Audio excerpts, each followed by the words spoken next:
ఈ నెల 12న మూడోసారి ముఖ్యమంత్రిగా ప్రమాణ స్వీకారం చేస్తున్న నారా చంద్రబాబు నాయుడు తెలుగుదేశం కూటమి ప్రభుత్వం ఎస్సీ ఎస్టీలకు నష్టం కలిగేలా గత వైసీపీ ప్రభుత్వం చేసిన ఆంధ్రప్రదేశ్ అసైన్డ్ భూముల బదలాయింపు నిషేధం చట్టం 9/77 చట్టం సవరణను రద్దు చేయాలని 3 పార్టీల నాయకులు డిమాండ్ చేశారు.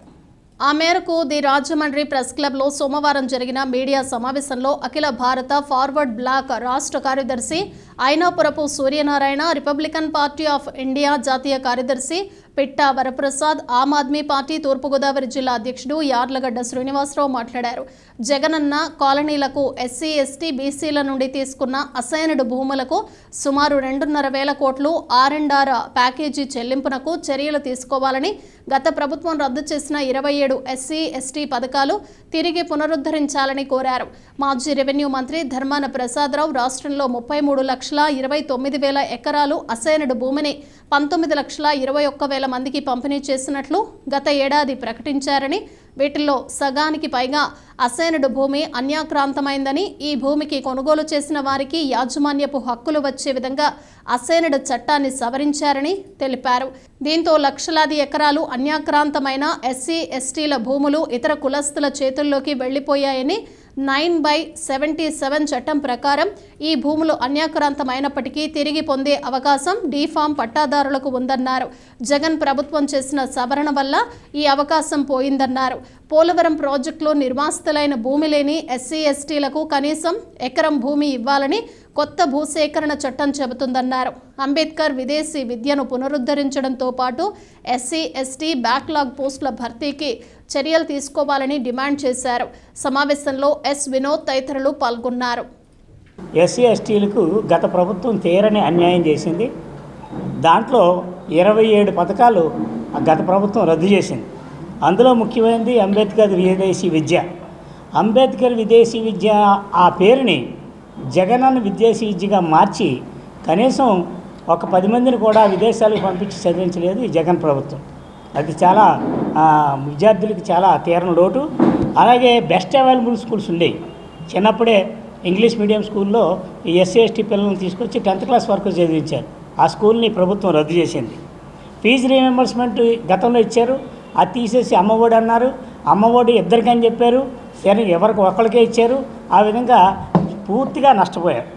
అలాగే ఎస్సీ ఎస్టీలకి బ్యాక్లాగ్ పోస్టులు చాలా పెరిగిపోతూ ఉన్నాయి ప్రతి సంవత్సరం. గతంలో ఏదో అరాకొరా పూర్తి చేసిన ఈ 5 ఏళ్ల ప్రభుత్వంలో జగన్ గారు దాన్ని ఎస్సీ ఎస్టీ బ్యాక్లాగ్ పోస్టులు భర్తీకి సన్నాహాలు చేయలేదు. కాబట్టి ఈ ప్రభుత్వం ఖచ్చితంగా ఎస్సీ ఎస్టీ బ్యాక్లాగ్ పోస్టులు ఎన్నో ఉన్నాయో అన్నీ బయటకు తీసి త్వరితగతిన పూర్తి చేయాలని మేము డిమాండ్ చేస్తూ ఉన్నాం.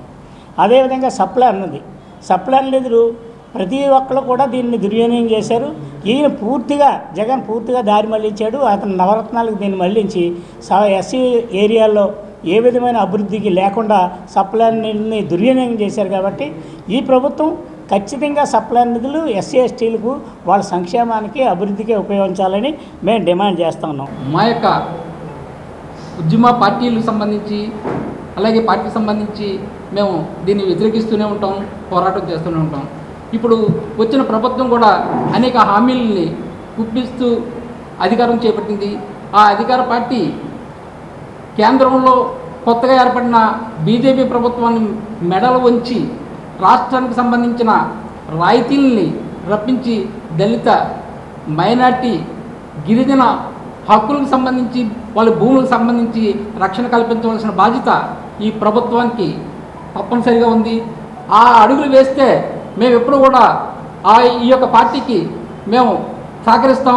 ఏదైతే తీవ్రమైనటువంటి నష్టాలను కలగజేసిందో ఆ మేరకు ఎస్సీ ఎస్టీలకు సంబంధించినటువంటి ఈ ప్రభుత్వం సరిచేయాలని, కొత్తగా ఏర్పడిపోయేటటువంటి ప్రభుత్వం సరిచేయాలని 3 పార్టీల తరఫున మేము డిమాండ్ చేస్తున్నాం. ప్రధానంగా 9/77 చట్టం అంటారు, ఆంధ్రప్రదేశ్ అసైన్డ్ భూముల బదలాయింపు నిషేధ చట్టం. ఆ చట్టాన్ని సవరించారు. ఆ చట్టాన్ని సవరించడం వల్ల ఎస్సీ ఎస్టీలకి బీసీలకి సంబంధించినటువంటి 15 లక్షల ఎకరాల భూమి వాళ్ళ చేతుల్లో లేకుండా పోతుంది.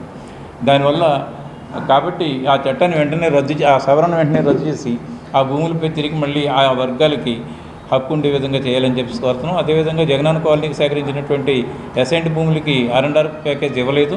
ఆ ప్యాకేజ్ 2.5 కోట్ల రూపాయలు ఉంది. అది కూడా ఈ ప్రభుత్వం చెల్లించాలి. అదేవిధంగా గతంలో ఇచ్చినటువంటి గతంలో ఏదైతే రద్దు చేశారో 27 పథకాలు ఎస్సీ ఎస్టీలకు సంబంధించి ఆ పథకాలన్నీ కూడా పునరుద్ధరించాలి. పోలవరం ప్రాజెక్టు బడ్జెట్ పాతది కాకుండా కొత్తగా మళ్ళీ బడ్జెట్ సవరణ చేయాలి. ఎందుకంటే ఇప్పుడు 1,00,000 కోట్ల రూపాయలు కూడా దాటిపోయింది.